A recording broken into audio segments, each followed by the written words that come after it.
الحب لا يقتل العشاق، إنما يجعلهم معلقين بين الحياة والموت. إليكم مراجعة توأم روحي من مور ريفيوز. يلا بينا.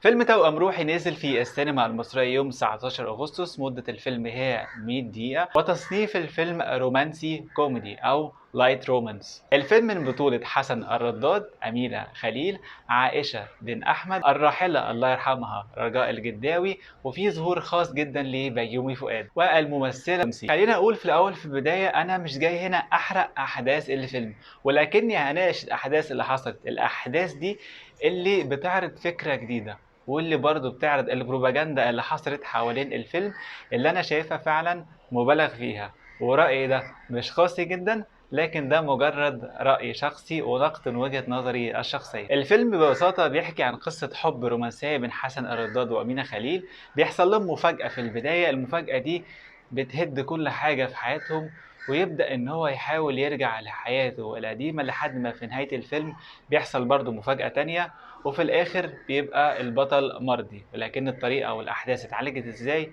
هي دي الفكرة. خلينا في البداية نتكلم على النص خلينا نقول واقعي. الكاتبة عملت نص جميل جدا، نص هايل، نص فعلا تحس إن هو موجود في كل علاقة في الحياة. البداية غير المتوقعة والصدمة اللي في الفيلم حاجة جديدة وحاجة تبني عليها الأحداث التانية. خلينا أصنف الفيلم ده إن هو واحد من أسوأ الأفلام اللي أنا شفتها في 2020، وده للأسباب اللي جاية.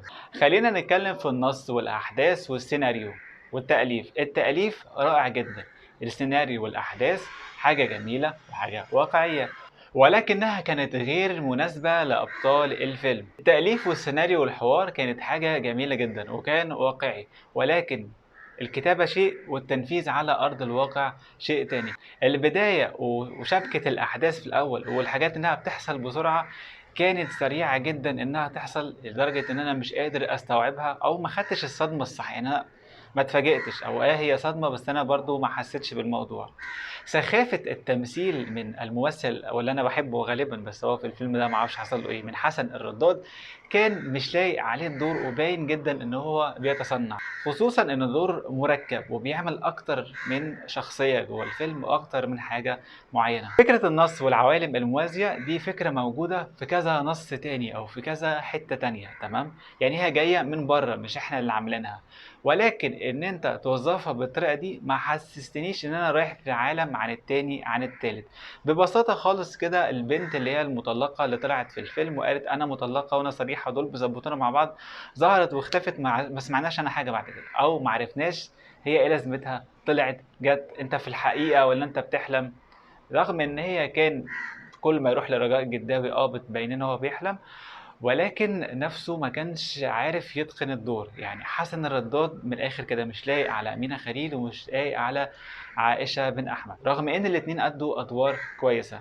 فبالتالي ان الممثلين او حسن الرداد نفسه كان ممكن نستبدله بفنان تاني، الفنان يبقى رومانسي اكتر فيقدر يعمل الدور او يكون لايق على امينه خليل، عائشه بن احمد، حنان سليمان، رجاء الجداوي، بيومي فؤاد، أدوا أدوارهم بمنتهى الدقة.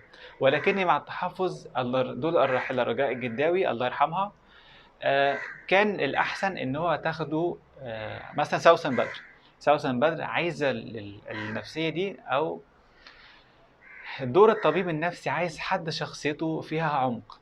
بالنسبة للراحلة رجاء الجداوي شخصية شيك، أو شخصية تقف كده، يعني تبقى ملكة، تبقى حاجة زي كده، فاهمني؟ انما تبقى دكتورة نفسية، انا شايف ان الكاركتر بتاع الراحلة رجاء الجداوي اعلى من انها تبقى طبيبة نفسية. ولو كان في حد تاني مثلا ادوله عمق الطبيب النفسي كان ممكن يدي عمق اكبر للفيلم. بالنسبة لاماكن التصوير والاخراج، اماكن التصوير كان ممكن نختار اماكن احسن من كده. اختاروا اسوأ مكان في مصر عشان ينزلوا في البحر، المية نفسها مش شايفها من تحت. اختاروا أسوأ مكان في الصحراء عشان يروحوا يعملوا فيه كامبينج. اختاروا أماكن سيئة جدا، ما عدا مناظر باريس. مناظر باريس صراحة كانت جميلة وكانت حاجة حلوة، لكن المناظر اللي اختاروها في مصر أسوأ أماكن تصوير راحوها في مصر اختاروها وحطوها في الفيلم ده، رغم ان الموضوع بسيط ومش مكلف. ما دام انت عملت فيلم يبقى كمل في الفيلم بتاعك. الحقيقه برضو من ضمن الاحداث ان رجاء الجداوي بتعمل بتسميه اختبار نفسي لحسن الرداد. وهنا مش اختبار نفسي، انت هنا بتنقله من عالم لعالم تاني. الاختبار النفسي ده حاجة، وانك تنقله من عالم لعالم تاني دي حاجة تانية مختلفة. فمن ناحية انك عايز تثبت لي ان هو راح عالم وعالم تاني وعايز تسميه اختبار نفسي، فهنا دقة في الأداء صفر، انت دمرت الموضوع يعني. الممثلين تمثيلهم حلو، حتى حسن الرداد تمثيل حلو، لكن اختيار الكاستنج غلط.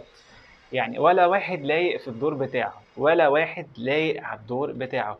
اكتر دور كان كويس في الفيلم ده عائشة بن احمد، كانت عاملة دور هايل جدا، وهي الوحيدة اللي اتقنت الدور بتاعها فعلا، وما كان من غير تصنع، وكانت تصدقها يعني كممثلة بمعنى الكلمة.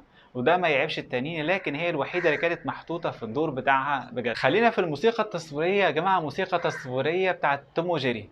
الاغاني جايه في محلها، يعني خلينا نتكلم على الاغاني جايه في محلها، والفكره دي متاخده من المخرج محمد سامي في فيلم البرنس، لما كان مثلا زي مشهد الضرب لما محمد رمضان ضرب اخواته فبدا يدخل الاغنيه بتاعت احمد سعد.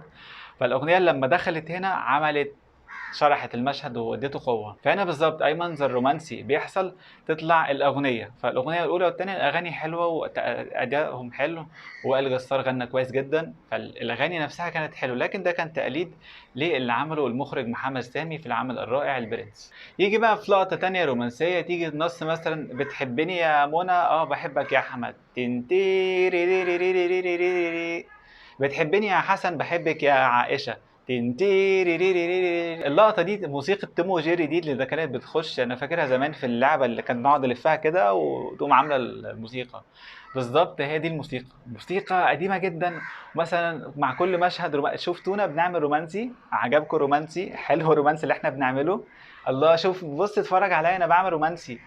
فاللي هو بجد كان في حاجات كده سيئة جدا، غير ان تعدد الشخصيات خلى حسن الرداد يتوتر بين كل شخصية والتانية، مش حاسه ان هو ادى اللي عنده، لان هو مش فاهم اصلا في شخصيات هو نفسه مش فاهمها. لو كان دخل شوية في الشخصيات كان فهم اكتر الموضوع ده. كان في حاجات في النص بقى انا وقتها انا كنت فعلا عايز اطلع بره الفيلم ده، لان كان بالنسبه لي ايه القرف اللي انتوا بتعملوه ده.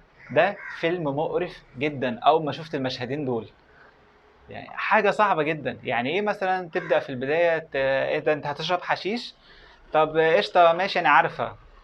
فانت يعني انت عملت تروج في السينما وتجيب في السينما ان انت واحد متجوز واحده او خطيبها ومراته عارفه انه بيشرب حشيش، وراح قايل لها انا هشرب حشيش والموضوع عادي. زي ما انت كنت زمان بتتضايق من افلام محمد رمضان ان هو عامل شخصيه الالماني والشاب السرسري في المنطقه الشعبيه اللي هو معاه مطوه واللي هو مش همه حد وكده، انت في نفس الوقت هنا عملت لنا بقى الجيل الجديد او الدفعه الجديده بقى، الدفعه ايه يا جماعه نشرب حشيش عادي وقشطه وقصاد بعض، ومراتي تعرف وانا اعرف ونشرب قصاد بعض والموضوع عادي قشطه.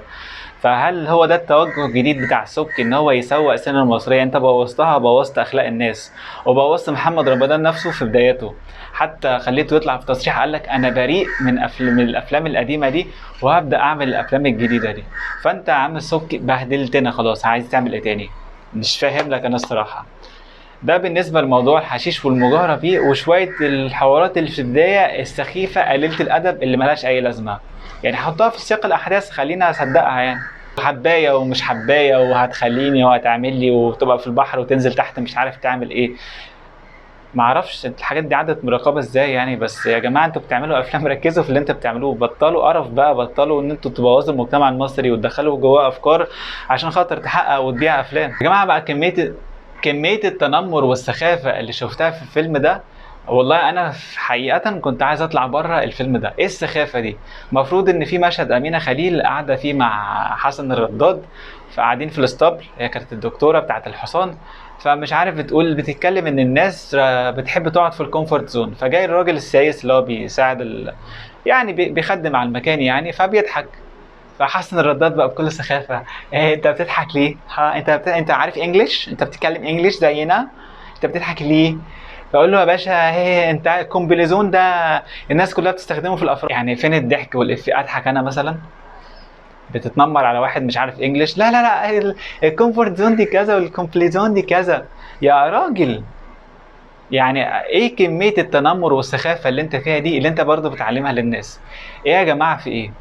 انتوا يعني الصراحه المشاهدين دول خلوني يعني والله العظيم كنت هطلع من السينما، بس لولا ان انا عايز اكمل الفيلم للاخر ده، اشوف ده يكون في حسنه تانية ممكن اكمل عشانها الفيلم. غير كده كل شويه انا كنت في الاراوند هنا، وكنت في الفيوتشر هنا، وكنت بعمل ايه هنا.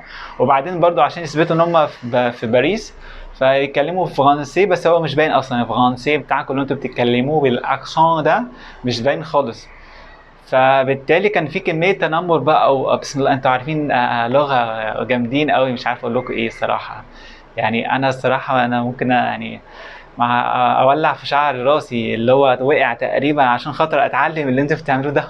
وايه ده بيتكلموا انجلش في النهايه. والصدفه اللي حصلت او المصادفه اللي حصلت برضو كانت غريبة بالنسبة لي، وكانت يعني هنتقابل صدفة مرتين كده يعني بكل سهولة في القاهرة. القاهرة دي كلها، وإيه، وفي نفس الشركة في نفس الأسانسير. إيه الصدفة الجميلة دي. لقطة الفيلم الأخيرة يعني، والناس لو هتشوف الفيلم أو وصلت معايا للنقطة دي في الحلقة، ركز في آخر لقطة كده وقول لي فهمت إيه، لأن أنا صراحة فهمت إن البطلة كانت انتهت خلاص يعني، أو البطلة أو العقدة بتاعت الفيلم نفسها اتحلت والدنيا بقت تمام.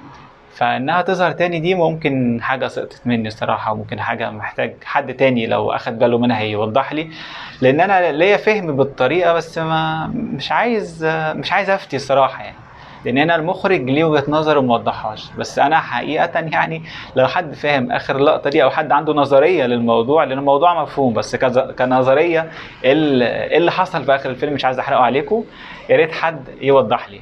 في النهايه احب اقول شابوه للممثلين رغم ان الكاستنج نفسه كان غلط.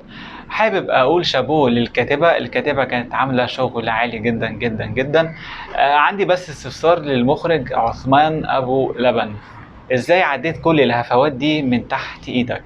انا عارف انت مخرج كبير ومخرج ليك باع قبل كده، ولسه شايف لك الحلقه على الCBC وتصريحاتك على الفيلم، ولكن ما كنتش اتوقع لما ادخل سينما الاقي الفيلم بالضعف ده، وبالثغرات الموجودة دي، وبسوء التمثيل وسوء المشاهد الموجودة حاليا. ده يعتبر أسوأ فيلم شفته حاليا في 2020، رغم إنها كانت فكرة كويسة وجريئة وجديدة. كان معكم ريفيوز، حلقة جديدة.